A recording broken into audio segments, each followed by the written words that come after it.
Good evening, good evening, good evening, and welcome to Couch Conversations with the Doctors, where health is wealth. What night is it tonight? It is Monday night, and I'm getting your text messages to see if we're getting ready to start because we were 3 minutes late starting. So that is good to know that you all have been sitting here waiting on us to get started.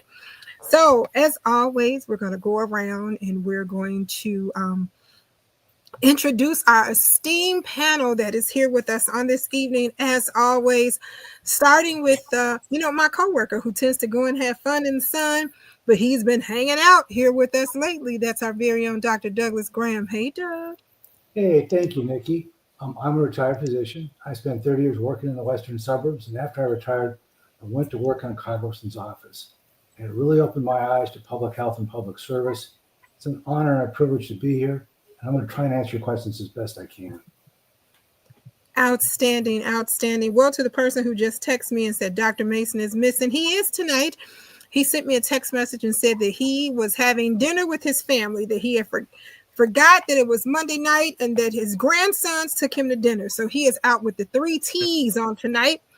And he says he's sorry. He's going to rush them to get him home because he doesn't want to miss out. I told him just to tune in if he couldn't get here to get to us. With that being said, to the man who says that I threatened him to be here, but he's always on time, and it's good to see him back. That's our very own Dr. James Miller. Dr. Miller? Good evening, everybody. Yeah, I am really glad to be back. I've been dealing with a few health issues, but you know what? You can't keep a good man down. And God has been good and helped me to overcome, Yes, he is. the issues that I was dealing with. I'm getting my strength back and everything is functioning well. So I'm happy to be here tonight. I'm a retired physician, practiced about 40 years in Chicago in the western suburban areas, and it's always good to be able to uh, uh, add something that is useful to the conversation and to what people need today. And as we are going through some difficult times, some lean times, and maybe some times when we're gonna need to have more advice than we usually do, I think that we want to be able to provide people what we can. Hopefully, will help them to get through these difficult moments and difficult times with less pain. Outstanding, outstanding. To the man who is the art connoisseur, that's our very own Joseph Harrington, who is hanging out with us on this evening. Hey, Joe. Hey, Nikki. It's good to see you. It's good to see all my colleagues. As Nikki said, I'm Joe Harrington. I retired in 2017 from the Illinois Department of Public Health, where I served as the regional health officer for Cook County and administrative law judge. My background is primarily in public health and healthcare, but I did a little work both in mental health and education. And I'm currently, along with Dr. Maya Green, on the Cook County Health Board. We had a board meeting on Friday. But I'm here to do my part, to do what I can. Outstanding, and thank you so very much. I want to say hey to Dorothy Murphy, who is here with us. She says good evening to everyone. To the one who is known on these streets as Dr. 100, that's our very own doctor that keeps it real each and every day. That's Dr. Maya Green. Hey, Maya. Hey, Nikki, thank you and the Congressman for creating this. Hello to community. Hey, this was created at a time, Nikki, you and the Congressman created this at a time when community needed a place to come to get information, share experience, and share fellowship. We are there again. And so always thankful to be here. Thankful for what you all have created. Thankful for community. Let's get it. All right. Thank you so very much. To the man who thinks he's the Wolfgang Puck of medicine, but he is really known for being that family practice medicine physician and that weight loss guru. That's our very own Dr. Tony Hampton. Hey, Tony. Hey, Nikki, and to the rest of the crew. Always a privilege to share messages of healing. And I consume many people, even as I'm coming home from work. I listen to podcasts, and I'm always trying to learn. So when there's opportunity to share what you've learned, it feels like it's not even work. So I'm really happy to be here. I appreciate this forum. I thank everybody that's kind of helped to make this a real thing. And I hope somebody hears something that they hadn't heard or learned something tonight. So I'm happy to join the conversation. Outstanding, and thank you so very much. Want to say hey to Kim Alexander Jackson, who is here with us. She says, glad to see you back, Nikki. Thank you so much, Kim. I want to say hey to Alderman Pat Dow, who is here with us. And yes, the doctor said I could come back. So, Pat, don't stop fussing. You texting and fussing, and you're going real quick, so I can't keep up with what you're texting.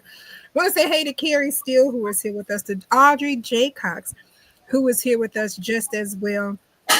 Thank you so very much for being here. To the man who makes it possible for us. Oh, okay, Sharon Grant and Jackie Robinson Ivy. They don't want me to forget that they are here.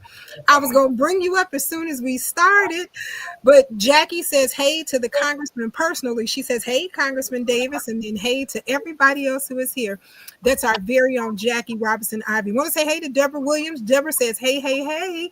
Hey, Deborah, how are you? And Virginia Knight is here, and she says, evening to everyone. Now, to the man who makes it possible for us to be here every Monday night, to the one who teaches us that true wealth is your health. That's our very own Congressman of the Illinois 7th Congressional District, Congressman Danny K. Davis. Congressman? Well, let me thank all of you for being a part of this discussion. It is so good to see Dr. Tony Hampton back tonight and with us. I was pleased to hear him say that he's always trying to learn. And I just said to myself, the best teachers are those who are always trying to learn. And perhaps that's why he's so good at what he does. It's also just great to see Dr. Miller back, actually looking refreshed and younger. So whatever it is that they did, they must have done it quite well. And I'm sure you were getting some help from upstairs all at the same time as well. And so when you put all of that together, it's all great.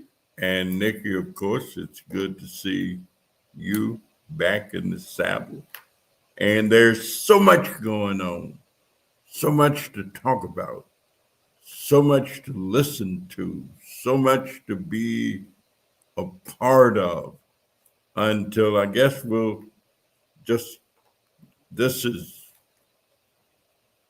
which month is this? Colorectal Cancer Month. Yes. And every month is some month, but there's nothing worse than, cancer in many ways. There's a lot of research going on.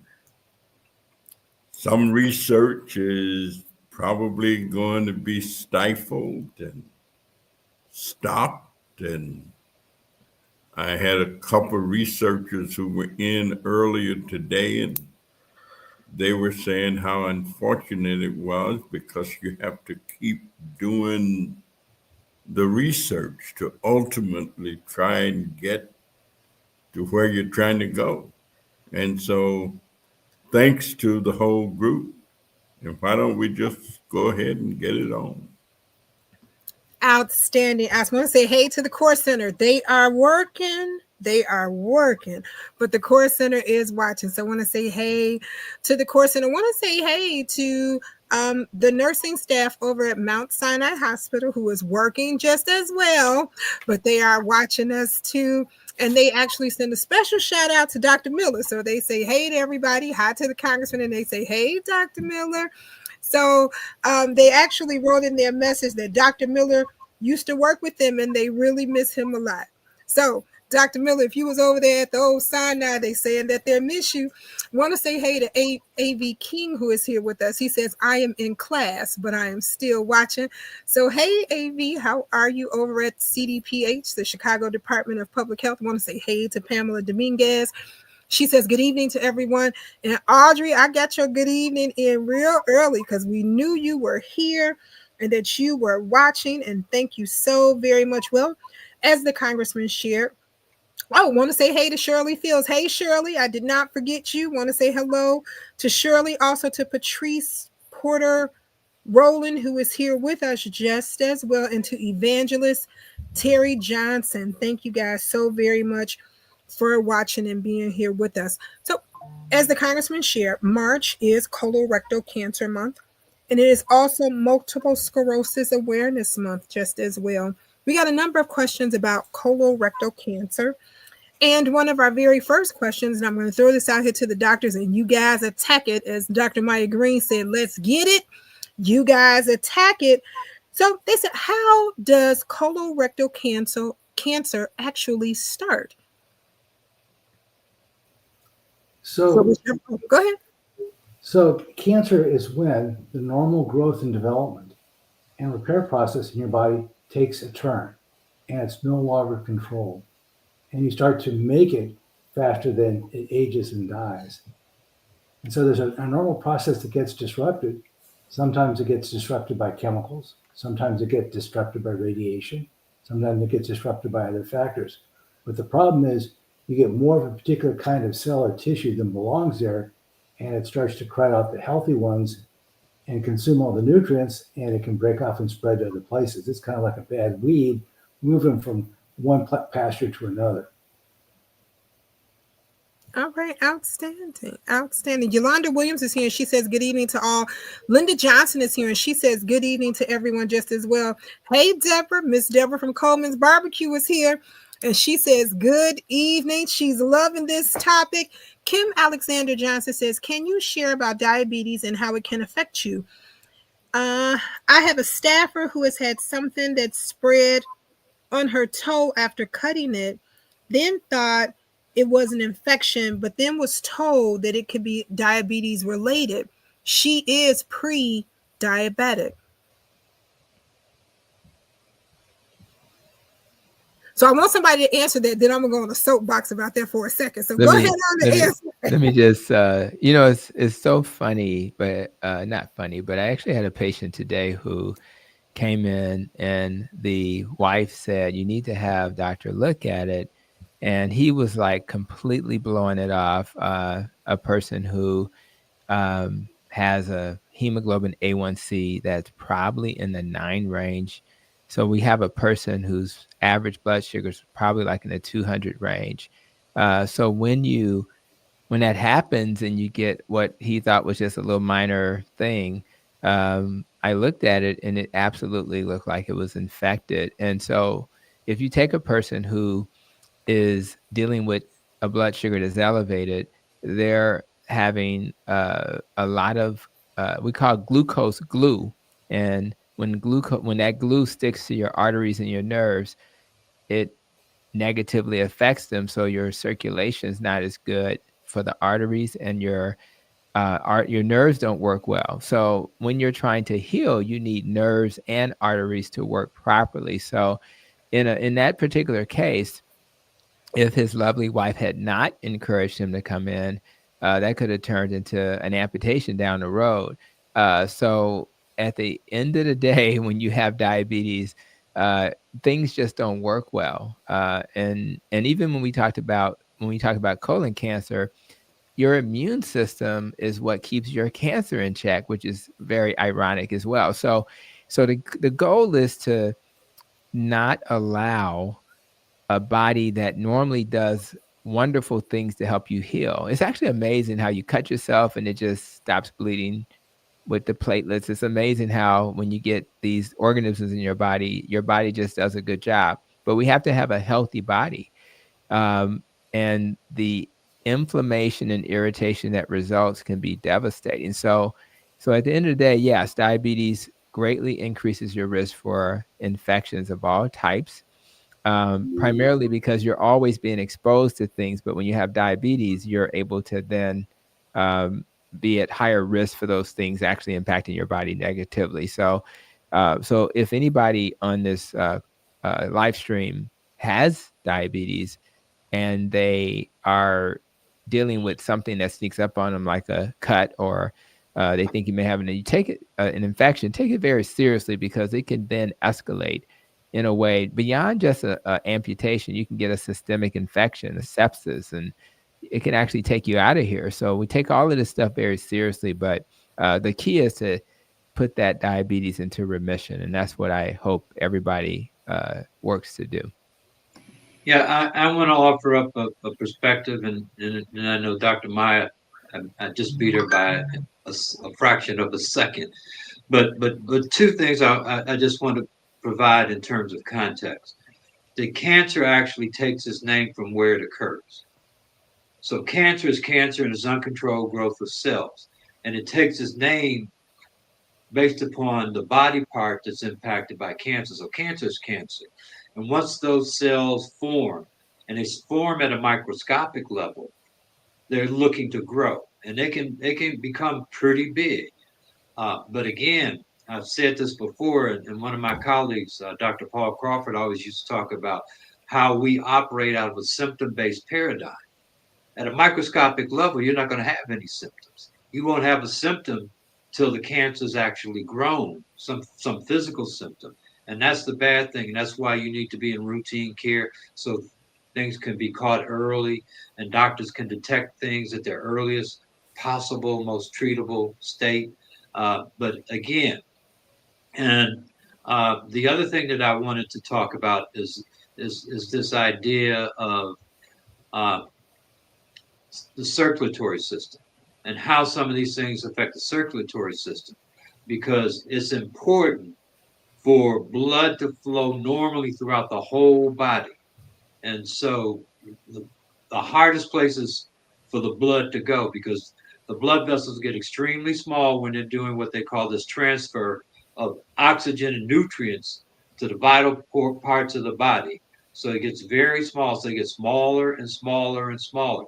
The most important thing is for them to feed the rest of the body, give them oxygen and nutrients. And the blood vessels in the hands, the arms, the feet, and legs get very, very, and the brain get very, very small.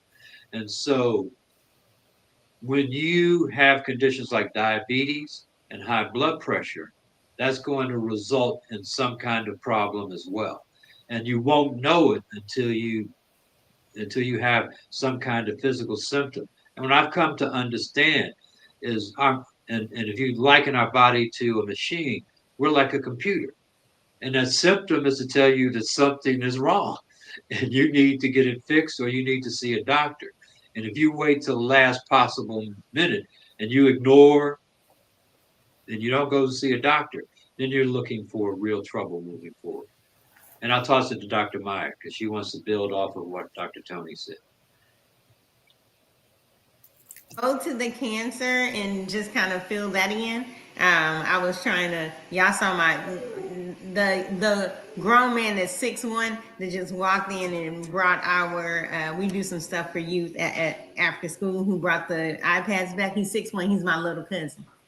He's my little cousin. I'm 5'2", he's my little cousin. That's how it goes. Yeah, that's Black family math. Okay, so shout out to Eastland. Well, when we talk about cancer, I'll go with kind of dovetail with what you're saying and kind of, Nikki, pick up on what you were, what the original question was and talk about colon cancer. That's correct, Nikki. That's what the original question was? It's Kim Alexander's question. The original question was about colorectal, and then we actually read Mrs. Jackson's question into the feeder. And while I move and try to make it really smooth because my computer is dying, definitely I want to mention that something people don't know is the screening for colorectal cancer. The ages keep moving, and I think it's going to move to 40, but then it moved to 45. Y'all remember what happened to King T'Challa?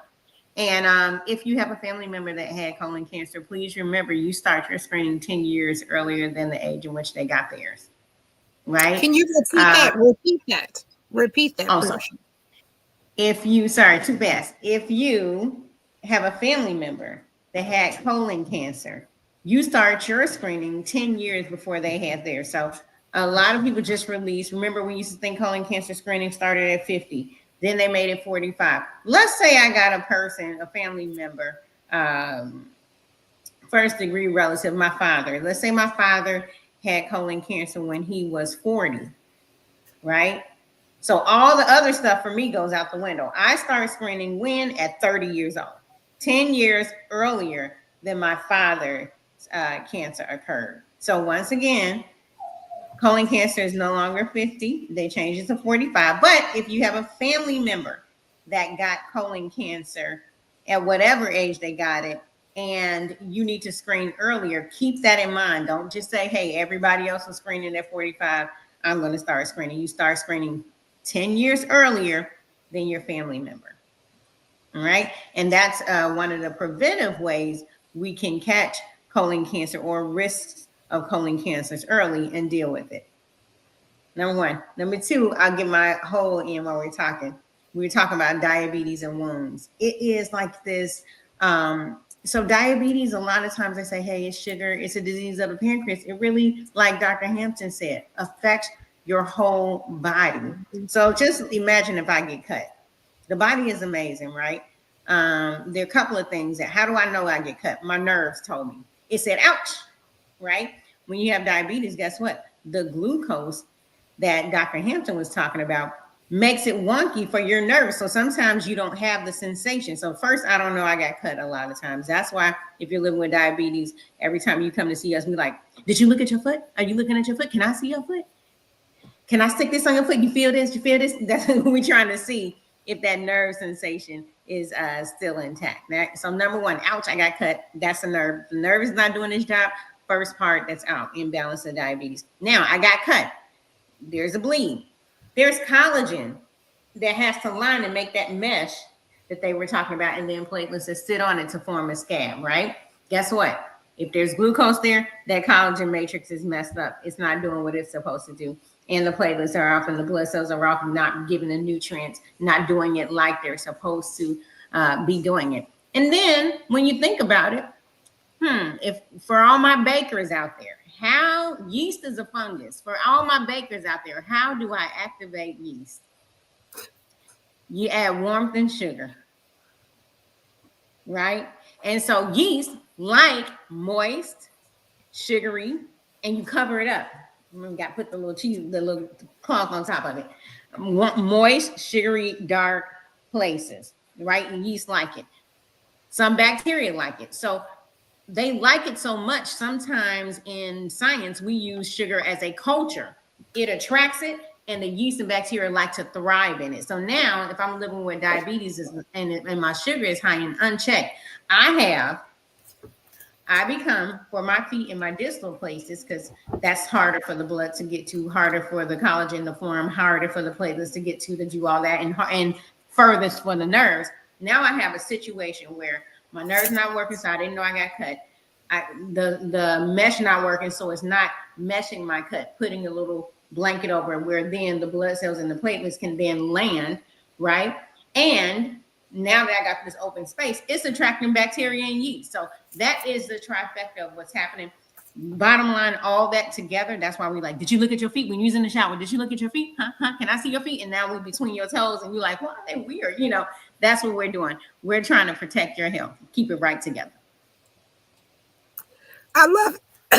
I love it. And it was so funny when you was talking about yeast. It's amazing with yeast. That's why I started putting these up so you can see it. Because when you look at fast rising yeast, if you throw that cloth on it, it triples almost. And then even the dry yeast that you don't have to do anything with, is going to double. So exactly. Either way, you're going to have a problem with it. I want to say hey to Kathy Hayes, who is here. Kathy says, good information. Regina Washington is here. Hey, Regina. Regina says, great information. Just as well. And Kim says, thank you so much for being so informative. I want to say hey to our president of Loretta Hospital, Taysa Alowinski, who is watching just as well. And want to say hey to Trish. I see Trish is here too. Trish, hey Trish. Trish is the director of marketing over at Loretta Hospital. She says, hello, great evening to all.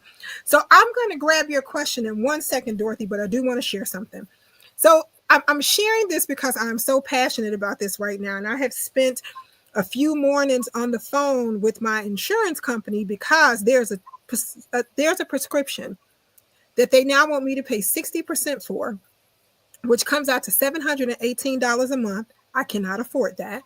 That's what they want me to pay for a drug that I've been taking a little over a year that has actually helped me because I was pre-diabetic at one time, and Tony and I did some keto, and that's when I started losing my hair, and that's a whole nother story. But, I am now, my A1C3 now is 4.9. And now you want me to pay 60% of the drug at $718. So I'm wondering, and this is, I'm down to one blood pressure tablet. I mean, just all these great things are happening. And now you want to send me back in reverse. So are we preventive care and health care, which is what we teach, or are we sick care? I just want to throw that out there. I want to lay that right there and let that marinate. Nikki, Yes. You are the victim of a healthcare algorithm. Insurance, that's what insurance companies do. They create this algorithms, and basically, just because you felt things went down, they're not going to approve it. You can probably get it approved, but you'll have to go back, have your doctor talk, and you can probably get it approved. But that's one of the problems with American healthcare, is that just like what's happening in the White House, there are algorithms that are determining what is appropriate, not people, but algorithms that flag things, and then people will just deny things on the surface. If you get a letter, you can always go back and say, look, this is why I need the medication. Your doctor can write a justification, and your insurance will probably have to reverse that. They not doing it, Joe. But we ain't gonna talk about me personally, but they're not doing it. That's why we've been arguing. And I mean this in the best term ever. When I say my physicians are like pit bulls, I have 3 of them, so I love my pit bulls. My physicians are like pit bulls. They're not giving it up, and neither am I. So with that being said, Virginia Knight says, wow, to my A1C. Yes, wow. I am so excited over it. I am excited. Yolanda Williams is clapping. Regina Washington says, is this also worrisome for some of our seniors? It is. Yeah. Because the amazing part about it is there's a young lady who I go to church with. She's a young lady. I love her. She's all of 82 years old. She's very young. And she was taking the same medication that I'm taking. And she said to me, they told her with her Medicare, she had to pay $700+. And I was like, no, it's got to be something wrong with that. She says, well, I'm warning you, sugar. So when you go get your next refill, what they're going to tell you. And lo and behold, that's what I got. So with that being said, our next question is, can diabetes actually interfere or aggravate colon rectal cancer? Yeah, right? The answer is definitely yes, because when you look at the causes of colorectal cancer, a lot of it, as earlier defined, is when Dr. Graham talked about toxic exposures and all the things that we live in a soup of exposures. Rather it's what we ate or the air we breathe, the water we drink. So the immune system does a really good job of keeping those things in check so that the cells don't convert from healthy cells to cancer cells. And the problem with diabetes is that there's so much inflammation that it's like a California fire that you're doing to your body constantly. And every once in a while, you see a little flame flicker here and flicker there. And ultimately, it overwhelms your body, whose job it is to keep the cancer in check. So if your body's fighting these forest fires and it doesn't have time to focus on cancer. So if we do what Nikki has just celebrated, and I want to say it out loud, type 2 diabetes can be put into remission. You just had a testimony. I mean, when have you seen a 4-point-something A1C if you're a person on this call with diabetes? And if the answer is you've never seen it, well, there's a solution, which is let's stop eating the foods. You don't have to listen to nothing we say tonight. You listen to your continuous glucose meter. And when you eat something that spikes your sugar, please stop eating that. And when you eat something that doesn't spike it, keep eating that. This is not rocket science. And guess what? A lot of the things that don't spike it are delicious and taste great. And you're not on this roller coaster, and you're not in diabetes distress, which means you're constantly worried about your sugars, whether it's high or low. So diabetes and most health conditions on the planet are from inflammation. So rather the inflammation is from stress, lack of sleep, your diet, dysfunctional relationships, toxic exposures, all of these things create an environment where your body can't keep cancer in check. And from the moment you were born, your body was trying to convert cells to abnormal cells, not intentionally, but we have something called autophagy, which is a process where you see a defective cell and your body engulfs it like a big, like Pac-Man, Pac-Woman.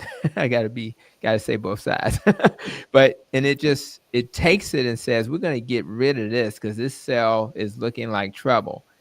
And if your immune system is not functioning properly, you will not have the opportunity to engulf those cells, which may then turn into abnormal cells. And by the time you circle back, it's too late. And now this thing is growing.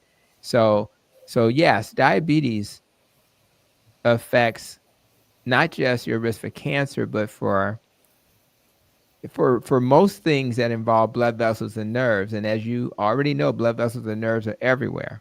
So we have type 3 diabetes, that's dementia.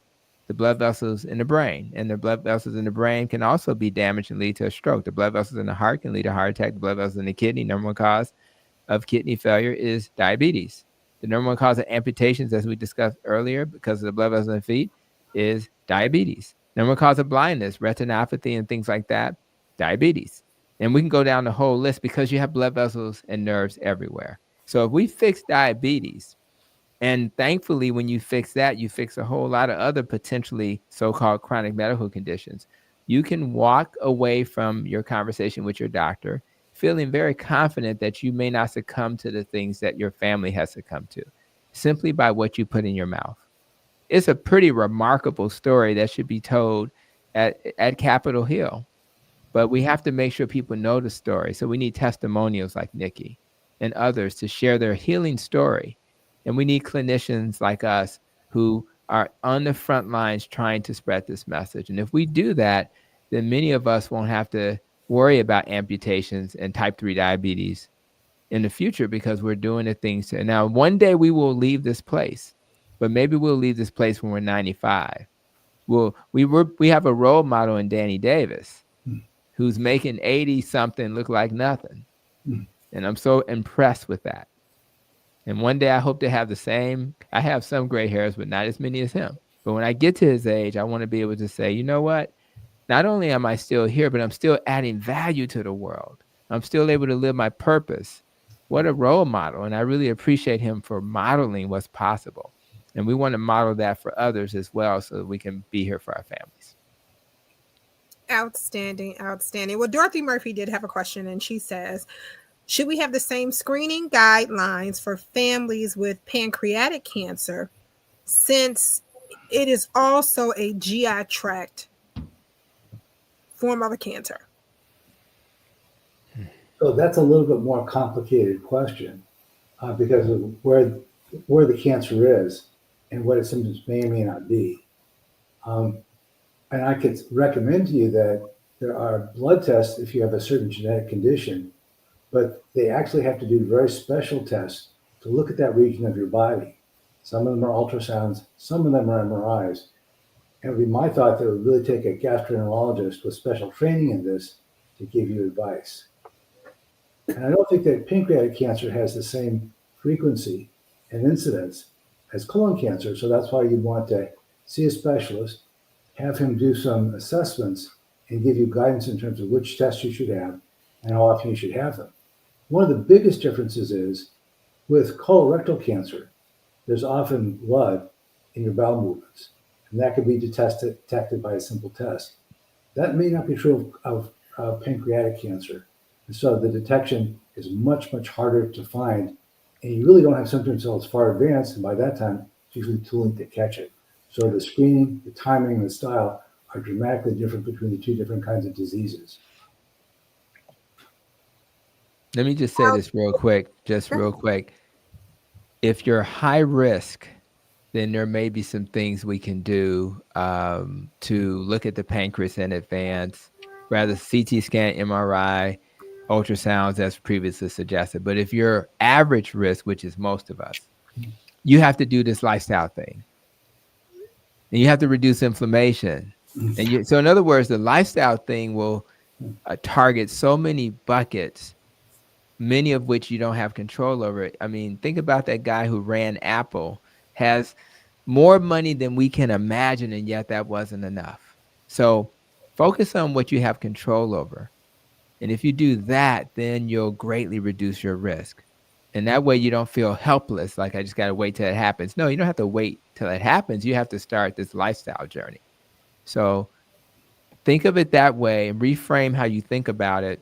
Control your controllables and don't worry about what you can't control. And Go ahead. Go ahead. You're on mute. You're muted. yes, sorry about that. I will add, yes, dovetailing what Dr. Doug said, people with certain genetic mutations or genetic combinations, let's say that, should get screened. One of the ways that you may be hinted to having it, sorry, my dog is talking in the background. And one of the ways is the other thing is if you have a family member that had pancreatic cancer, you may want to talk to your doctor. They always say it happens rarely, like, oh, you had a family member. I actually had, I'll tell a story of a patient that came in and he said, you know, my brother died of pancreatic cancer. And, you know, one of those guys, he shows up when he shows up and I'm happy to see him, you know, I help him, I leave him alone, you know, try to get him to come in. He came in, so you know something's up. He said, my brother died of pancreatic cancer last month. I said, okay. He said, I think I have pancreatic cancer. And I said, oh, okay. And of course, I wrote for him to get the screening, and they kept pushing back. We screened him. He had pancreatic cancer. So if you had a family member, and if you want to talk to them, talk to a doctor you trust, you know, and, you know, your history. Oh, very important too. Go now. It's time to go now. If you're like me and you're a person that's like, oh, okay, I'm going to go to Dr. Wynn, you know, and then you find all these other reasons not to go now. So you establish a rapport and a relationship with a provider you trust. That way, when it's time for these things happen. Not to say that your doctor is going to take a little longer, but it's easier to, there are contexts that belong to you that it's easier for us to understand if you've given us the opportunity to study you over long-term months to years, you know. So the conversations I didn't need to have with him, you know, it was like, oh, it was all in the chart. We had the conversation specifically about what we wanted to talk about that day, and we were able to expedite it. Yep. Yeah, I want to piggyback on what Dr. Maya said and go from a public health background and perspective about risk factors. And there's certain risk factors that we all have that we cannot change. And they're pretty simple. Your age, your gender, you can change your sex, but you can't change your gender. You're either born male or female. Your family history, race, and your genetic predisposition. Those are things that you can't change. What Dr. Tony has talked about, and all of us talked about, the things you can change in your daily life, like eating a healthy diet, moving more, getting some exercise, keeping your mind alert, you know, reading and doing puzzles. There are things that you can do to lessen the likelihood that even if you're genetically predisposed to a disease, you may get it, but you may be able to survive and thrive in a way that people that are not doing those things can't. So really, your lifestyle plays a really key role in your susceptibility to disease. And we just think that it's an act of faith, but it's not an act of faith alone. It's the things that we don't do that could lessen our likelihood that we need to really focus on. Stress-free environments, mindfulness, and cooking at home. Cooking, it is actually healthier to fry your own chicken than to buy it out the restaurant. If you just gotta have some fried chicken wings, it is best to fry them in your house than Buy to them and purchase fry them. them. I'm sorry. I said buy them and fry them. Fry them, right? Buy them and fry them in your house than to actually purchase them out of a restaurant. And one more nugget, Even Wingstop, if you make the chicken nuggets, go ahead. Chicken nugget. Buffalo Wings, a lot of these places do not use flour. So if I fry a chicken breast with flour, the flour will make it a 16 carb breast. Divided by 4, that's 4 teaspoons of sugar. If I eat a chicken breast that's baked, air fried, or even fried with no flour, is 0 carbs. So a person with diabetes can eat that chicken breast with no fear of an insulin spike. That little change, do you think the chicken's going to taste disgusting because you didn't put flour on it? The answer is no. Is it going to have a thick Popeyes crust? No. Is it still going to be good with your little hot sauce? Yes, but it's not going to spike your sugar. These little changes can change your life. And I had to throw the y'all hot messing sauce with the in there. church. Y'all messing with the church dinner now. Y'all on some thin ground. Oops. I fry chicken all the time with no flour. I don't even purchase flour because I don't fry my chicken with flour. I just don't. And you would never know the difference. Soak that chicken in pickle juice. Marinate that chicken in pickle juice and then fry it. And you will never know the difference. Marinate that chicken. Okay, Pastor Size, marinate that chicken in some pickle juice and then call me. No, you can have that pickle juice. Dr. Maya, tell him, marinate it in some pickle juice and then call me. I promise you. I promise you. You will never know the difference. That crust will be just as crispy as pickle juice. You won't taste the pickle juice. Pickle I juice. want to know if anybody in the audience, have you tried pickle juice chicken? Yes.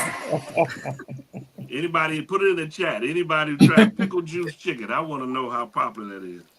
So let me tell you, there is a restaurant in Chinatown, and I don't promote doing a whole bunch of eating out, but if you go there, it's a Korean chicken place. They marinate their chicken in pickle juice, and they do not use flour. And I'm telling you, you will not know the difference.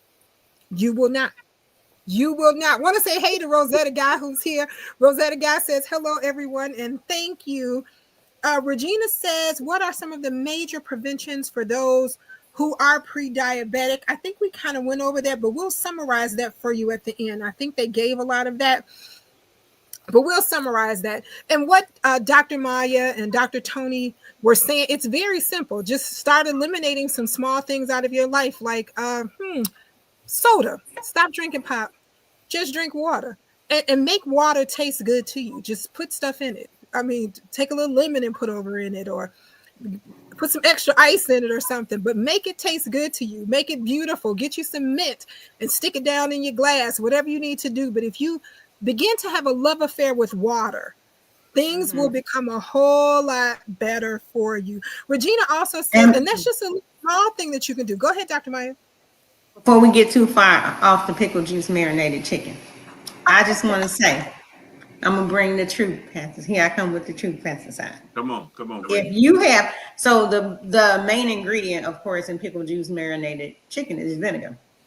So if you eat jerk chicken, if you eat Popeye's chicken, what else? Kentucky Fried Chicken, that chicken place that says eat more chicken that's open on Sunday, not to be mentioned. Please highlight the scriptures in your life. Not okay.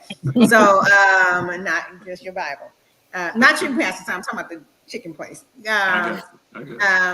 All of them marinate. I used to work at most of them. They marinate the chicken, and even when they don't give you a marinated version, they give you a powder version. It's crystallized pickle juice. Okay. I'm gonna try it this week. It's pickle Just juice. marinate that chicken in some pickle juice. I'm gonna try it. It's a blessing. We're gonna see you shouting on Grandma Facebook. didn't use pickle juice. Did she brine? Yeah. Yes, she did. Okay. You got me. And you can air fry it. You don't have to deep fry. You can air fry, and it's good. Okay. Oh, Lord. So Regina says, I am glad that you've added those statements, Dr. Hampton. So she's thanking you. Dorothy Murphy says, thank you so much for your responses on the pancreatic cancer.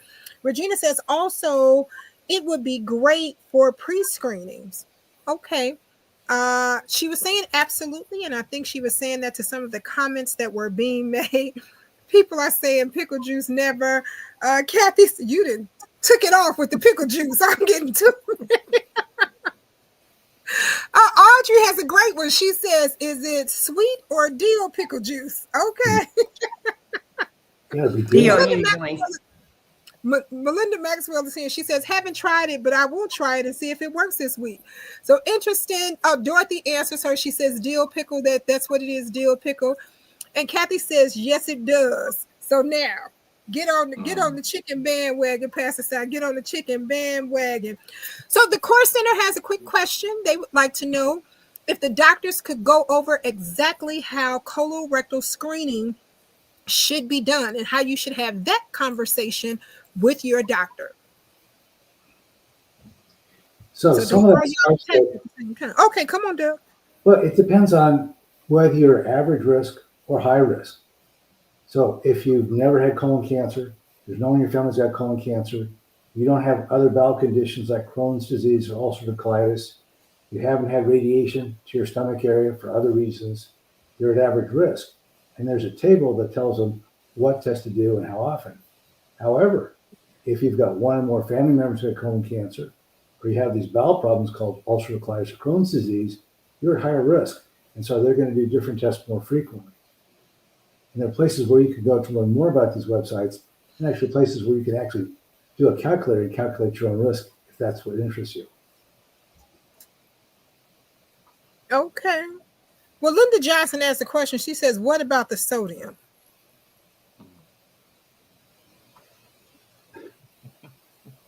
What about the sodium? What's the question? Like sodium in what exactly?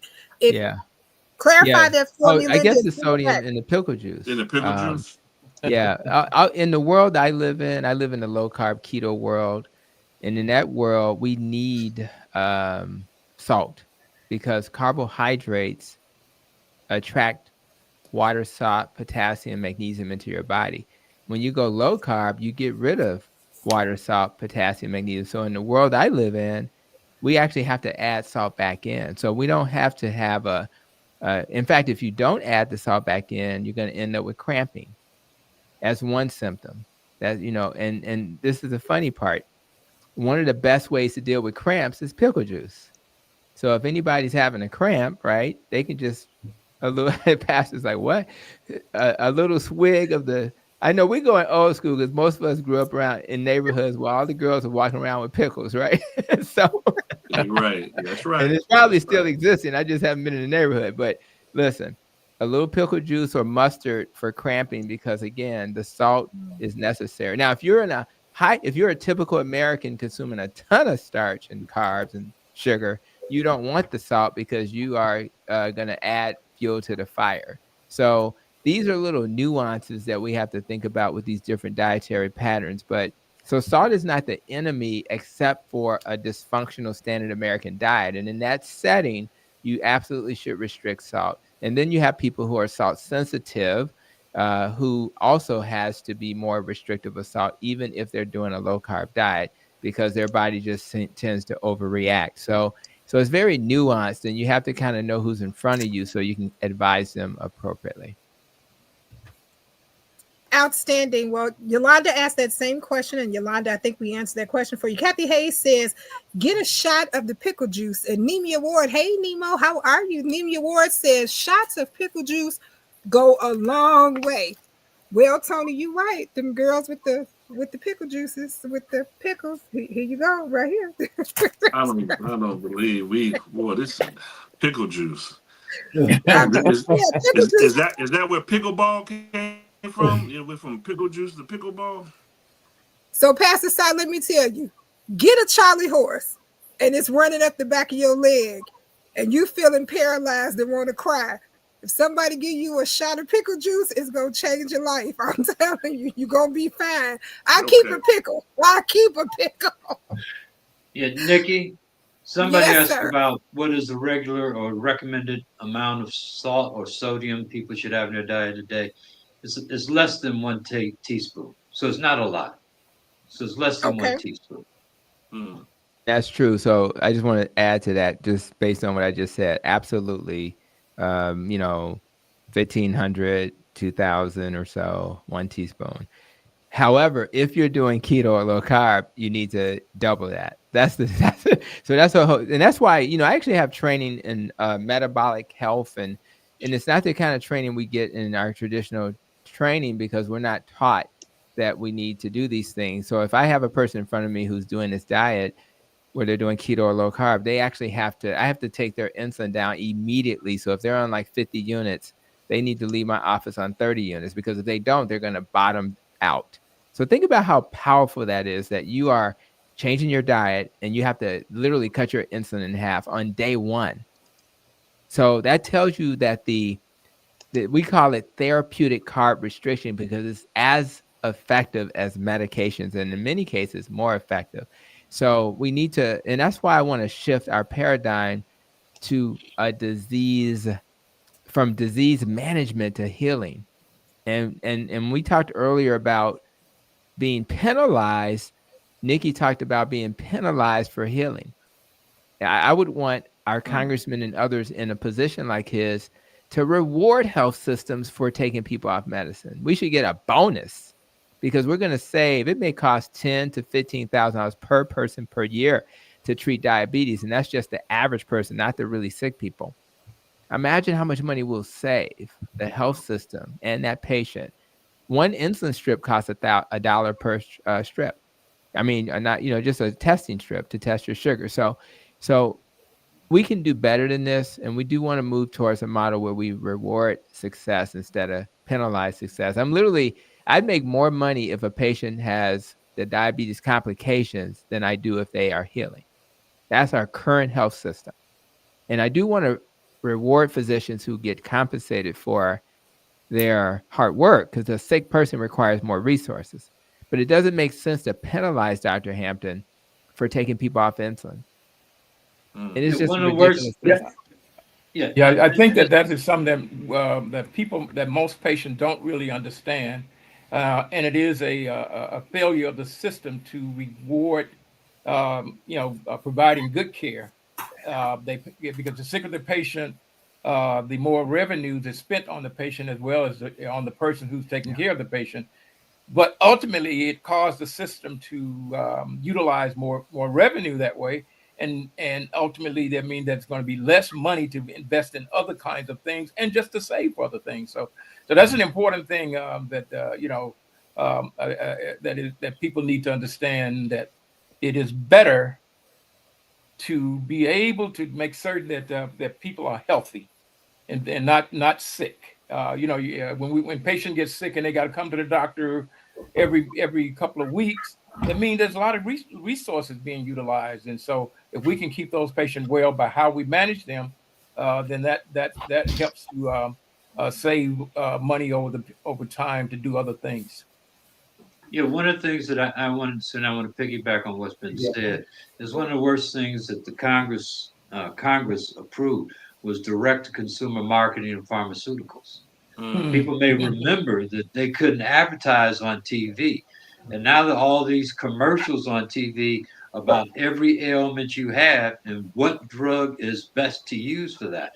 And so people now go to their doctor and they ask specifically for the drug they heard about on TV.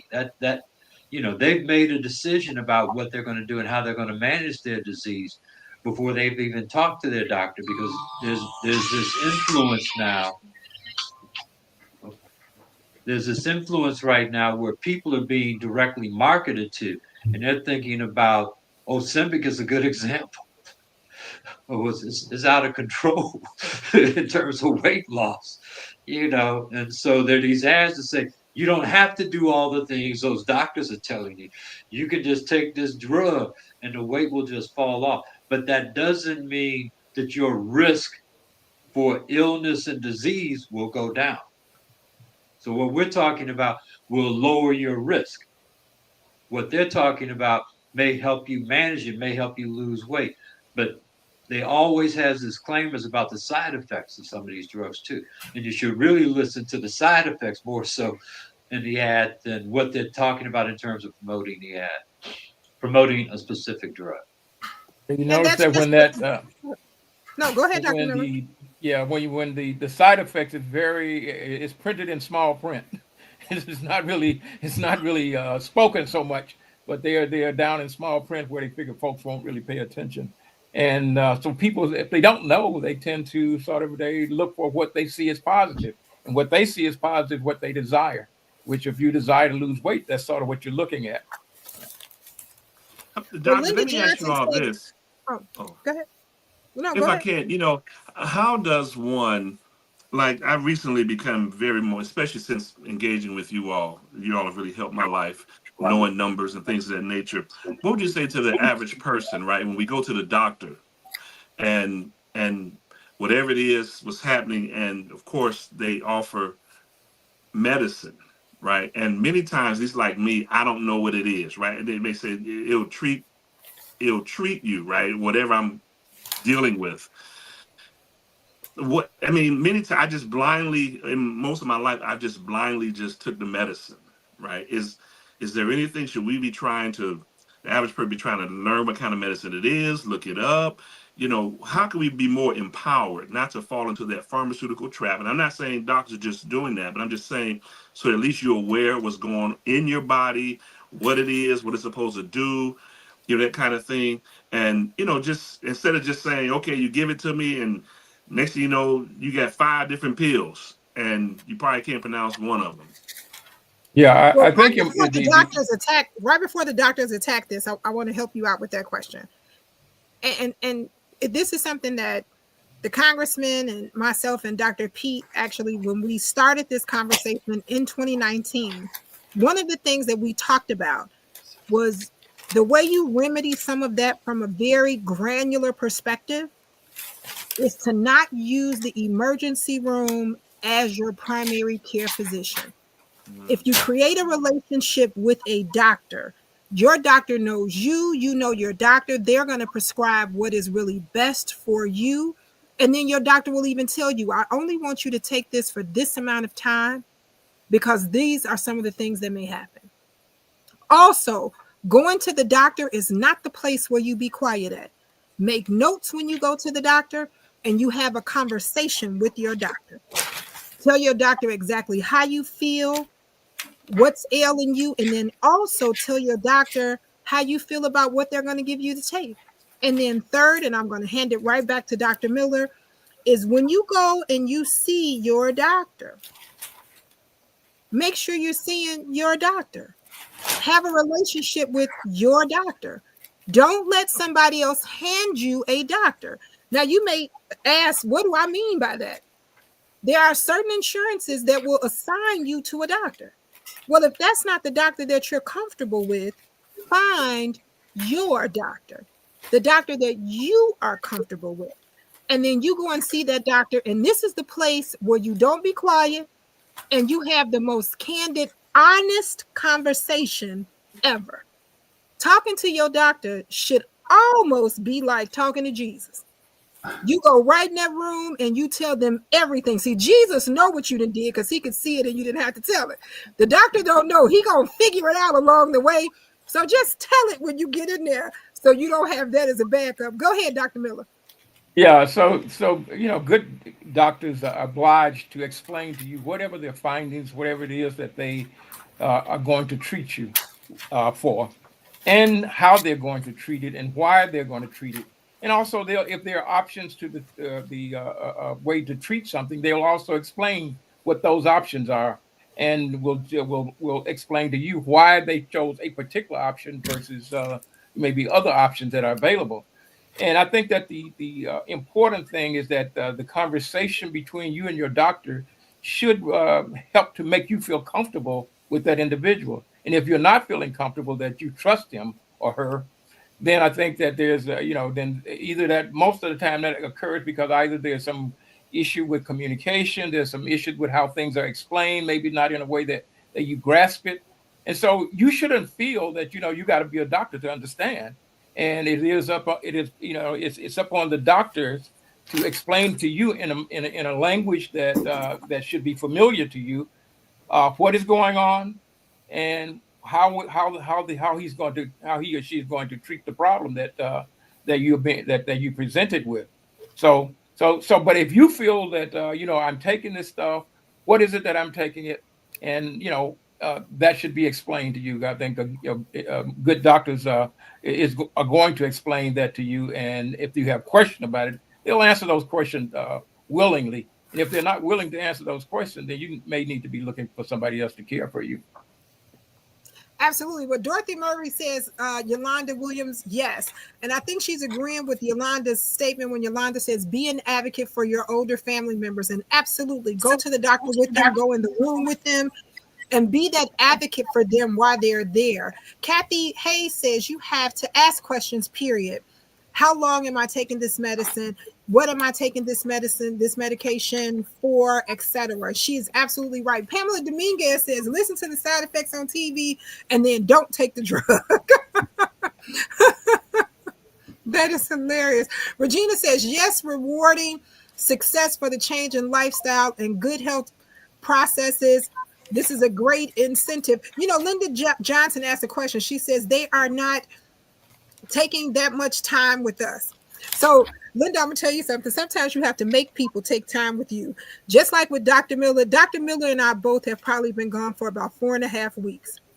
And I'm going to tell you, these last 4.5 weeks have really been interesting for me, because when I was discharged from the hospital the first time, I had a bag of medicine, and I can show it to you. And I simply told the doctor, I'm not taking all this. And I need you to tell me why. And 6 of the pills was pain medication. I'm not taking all this. I'm not going to take all this stuff. You taking Oxycontin this time of the day. Then you taking Vicodin at this time of the day. Then you taking gabapentin at this time of the day. I'm not going to take all this stuff. I'll never go to the bathroom again if I take this stuff, because I was reading about all of it anyway. So you have to sit down and be an advocate for yourself sometimes just as well. And you have to force them to listen to you. Don't leave until your questions are answered. Our doctors here talk about those 15 minutes all the time. These are doctors who don't honor that 15-minute rule. So if you have a doctor who is sticking to that 15-minute rule, and in 13 minutes they pushing you out the office, I'm like Dr. Miller now. Maybe you need to find you another doctor. Nemi Ward says, keep a notebook. As questions come up, save them in your phone and save them at your doctor's office. And you are absolutely right when you share that. Nemo also says, even the rich and famous can't buy health. She says, Irv Gotti died from diabetes. If only he had listened to his healthcare team and understood the importance of his diet. Shirley Howard is here, and she says, good evening to everyone. Pamela Dominguez says, yes, healing, not maintenance. Healing, not maintenance. This has been simply fantastic as always, and I know you guys hate to hear me say this, and I know I'm getting a text message that says, don't say your until next Mondays. That's funny. We have to go. We have to go. And that's where we're at. We're at our until next Mondays. But right before we go to our until next Mondays, I want to remind some people to get some vaccines. If your COVID vaccine is not up to date, get your vaccines. Be up to date. And I want to share with people, all of you all who are 50 and fabulous and over, go get that shingles shot. It's important. I just want to tell you, get your shingles vaccine. Shingles is not your friend. Get your shingles vaccine. With that being said, Doug, you're until next Monday. So I know that we've talked a lot about 2 different kinds of cancer, and sometimes you can't remember everything that was said. And I'm not really a big fan of going for health information on the internet, but I'd like to recommend for everyone in the audience, go to the American Cancer Society and look at their sections on colorectal cancer and pancreatic cancer. And you'll find the testing and the strategies, the kinds of tests that are done in readable English. So if you have a family member or you have concerns about it, go to the American Cancer Society website. There's actually a way to calculate your risk for colon cancer so you can be better informed and do something about it. Outstanding, outstanding. Regina says she has one quick question, and it's yes, I've heard about mustard for your stomach cramps. Can you also use it for acid reflux? Who can answer that question really, really quickly?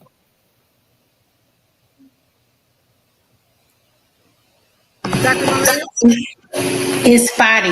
I've never seen it used successful. I hear a lot of people say it can be used, but I've not ever seen it be successfully used. I've tried it too. It didn't work, but that's what I can tell you. And there's no science behind it. All right, Dr. Miller, you're until next Monday. You've heard some excellent conversation tonight about colon cancer and about taking care of yourself. That requires certain things. First, it requires you having some knowledge and understanding, and that knowledge you might not already have that, but when conditions come up or when you um, are find out that maybe there's a certain condition that is prevalent in your family, then there are books that put things in terms that you should be able to understand, that will explain how you screen for them, explain the maintenance that is required for those particular disease process. So your health is important, and it should be extremely important to you. It is because it is one of the most valuable. It is probably the most valuable thing that you have. Please make certain that you take care of it with that in mind, that this is something of value that I can't pay for. I can't get it any other way. So if I got it, I need to do whatever I can to protect it. So protect your health and guard it and do what you can do to maintain it. Outstanding, outstanding. Dr. 100, you're until next Monday. Until next Monday, I started by saying this. I'm going to leave off by saying this. Thank you, Nikki and Congressman, for creating this platform at a time where we need it to come learn, come get facts quickly, and come fellowship. And I do feel like this is a time where, for different reasons, and pandemics of the body, pandemics of the mind. I digress. For different reasons, we need to come together in fellowship. So thank you for holding this space. Outstanding, outstanding. Joe, you're until next Monday. You're muted, Joe. I've got a couple, and I'm going to try to be brief. The first is, and this is something I heard from a PA announcer once, if you don't know, you better ask somebody. And the best person to ask if it's regarding your health is a doctor, and it should be your doctor. The other thing, and it's a biblical reference, it's a 1 Peter 5, verse 8, which reminds us that the devil is always busy. And it goes, be sober-minded, be watchful. Your adversary, the devil, prowls around like a roaring lion, seeking someone to devour.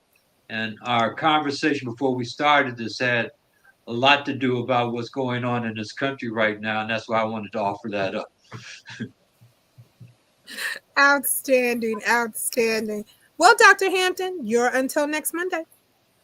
Yeah, I just want to circle back to I deal with a lot of people in the low carb community dealing with doctors who don't know much about that, keto, and certainly not carnivore. So they're always faced with the challenges of what do you say to a doctor who doesn't have that training. And I think, your tone, just like with any relationship, is important. So have a tone that's respectful, but honest and direct. You have to express your concerns. If you have a family member or somebody that struggled and had problems with medicines, the side effects, dependency, just express those things. And then you ask the doctor, what's the root cause? Why do I have high blood pressure? Why do I have diabetes? And the answer is never, we don't know. The answer is insulin resistance, inflammation. And if the doctor doesn't know that, that's okay.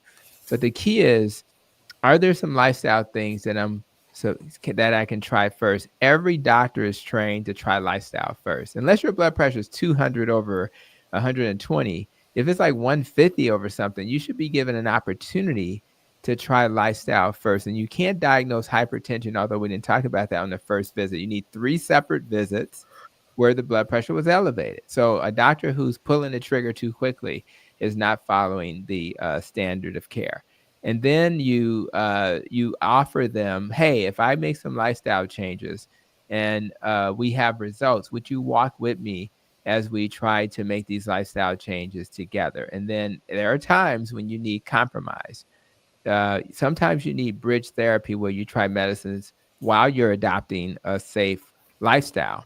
And then in that setting, you can get off medicines after you've healed. So I think just being a reasonable person, understand that doctors don't know much about lifestyle, and you have to then introduce what you want to do to the conversation and say, will you walk with me? And most doctors who are reasonable will honor that and walk with you. Outstanding, outstanding. Just want to read these next little comments really quickly. Want to say hey to Karen Freeman Wilson, the president of the Chicago Urban League. She wants the congressman to know that she is here. And she says that these are great conversations. She says these are great conversations, and we have to have part 2 of the heart health over at the Chicago Urban League. She says, so great. I love it. Also want to say hey to Johnny Diggs. Johnny is here, and Johnny says hello, and he wants the congressman to know that he is here just as well. And thank you so very much, Johnny, for tuning in all the time and always being here with us. Well, Pastor Seifield, you're until next Monday when you get the report on your pickle juice. Go ahead. I will give a report on pickle juice. First of all, thank you, Congressman, and good to see you, Nikki, and good to see you back, Dr. Miller. I was backstage last. I was with y'all last week. I was backstage. Nobody would let me in, but it was a good conversation last week. Let me say this, and I'll be real quick. Again, third John in verse 2, it says that God says that I pray that all is well with you and be in good health, even as your soul prospers. God is concerned about your mind, body, and spirit, and do all you can to get good health and keep it. And until next week, I'll give a report on that fried chicken pickle juice. Outstanding, and thank you so very much.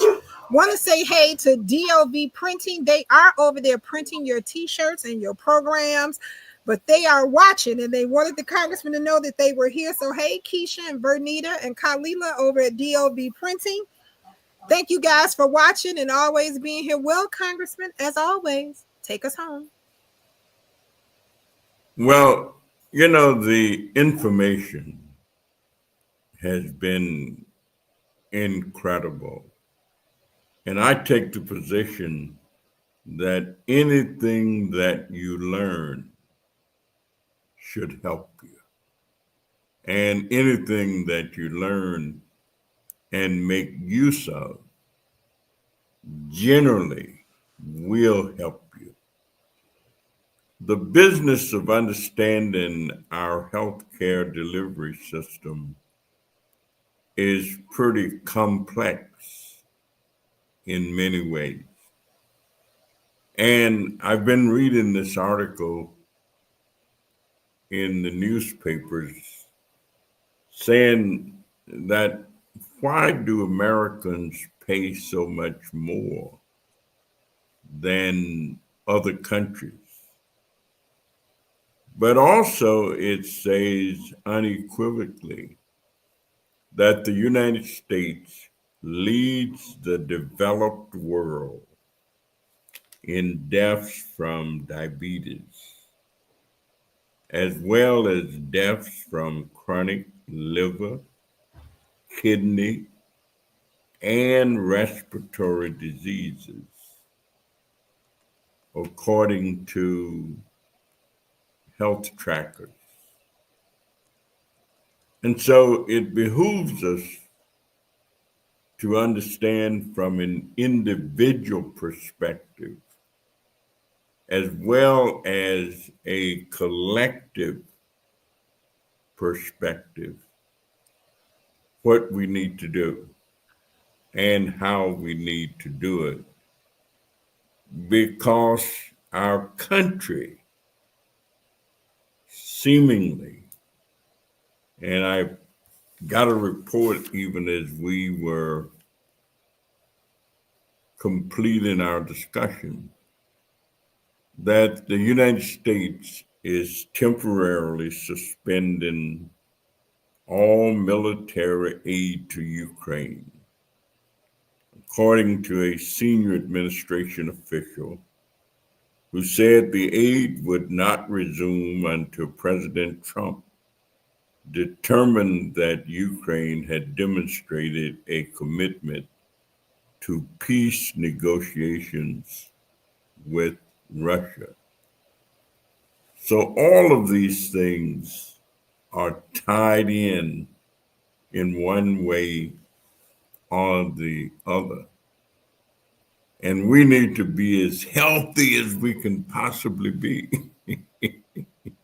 to try and understand them and then do our part. Just before I came here, I was at a protest at the United States Department of Housing and Urban Development, where they wouldn't let us in. We were there led by Maxine Waters, who is the ranking member in the House of the Financial Services Committee, which has jurisdiction over housing and urban development. And of course, they're getting ready to reduce the amount of money being spent for homelessness. And we've got a lot of people in Chicago who don't have a place to live. They're going to reduce the vouchers for people who live and get the opportunity to live in public housing. Of course, if people are trying to live on the streets and in abandoned buildings and babies are being born in the back of automobile cars and the back seats and all of these kind of things, we need to be as healthy as we can possibly be to try and fight back and fight all of those things. So let me just thank all of you for the profoundness of your commentaries, the information that you shared. You can tell that our listeners and viewers are taking heed and trying to make sure that they first follow up themselves and then communicate to others. So thank you all very much. Have a wonderful, wonderful evening, and a luta continue. The struggle will continue, and we will conquer without a doubt. Have a good night, and thank you again. All right. Dr. We'll see Maya, you can I next call you? week.